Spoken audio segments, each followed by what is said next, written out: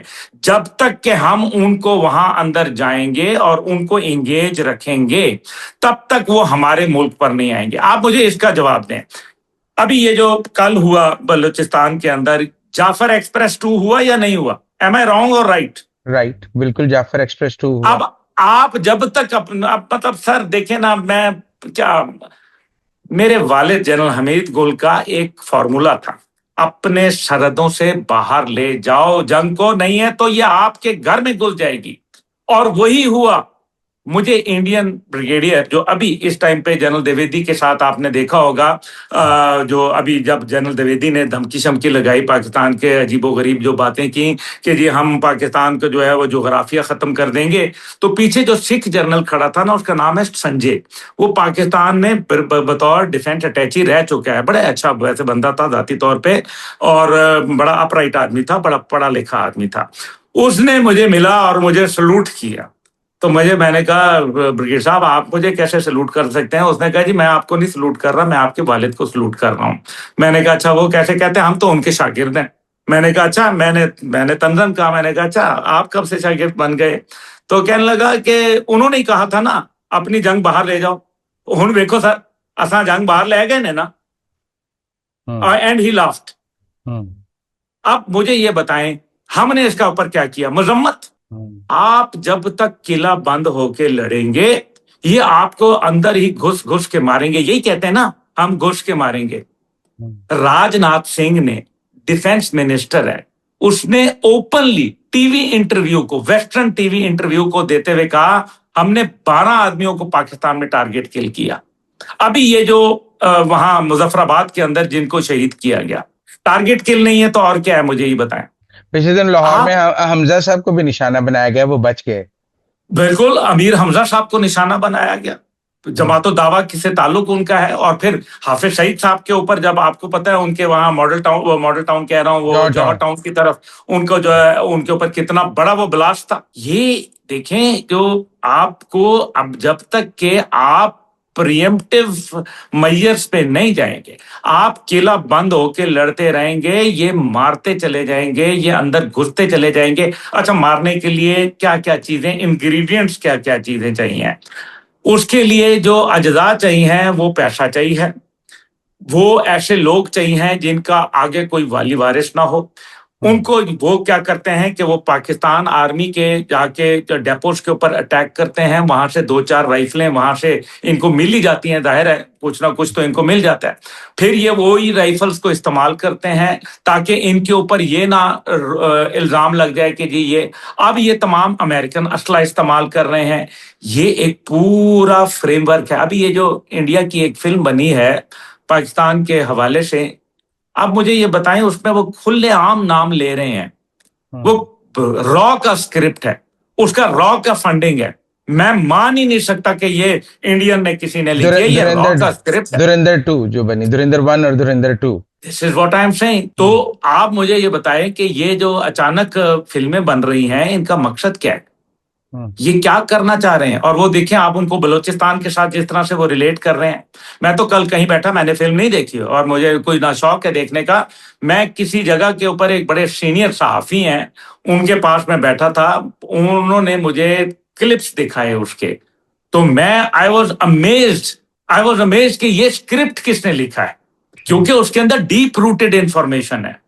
اس لیے آپ اگر قلعہ بند ہو کے لڑیں گے تو پھر اس لیے ضروری ہے کہ افغانستان کے اندر آپ تمام ٹیررسٹ ہائیڈ آؤٹ کو، 23,000 دہشت گرد ہیں، آدھے سے زیادہ اس کے اندر فارنرز ہیں، یعنی کہ پاکستان اور دیگر علاقوں کے لوگ موجود ہیں. اور یہ تمام پاکستان، اب آپ مجھے بتائیں کبھی پہلے آپ نے داعش کا نام سنا تھا پاکستان میں؟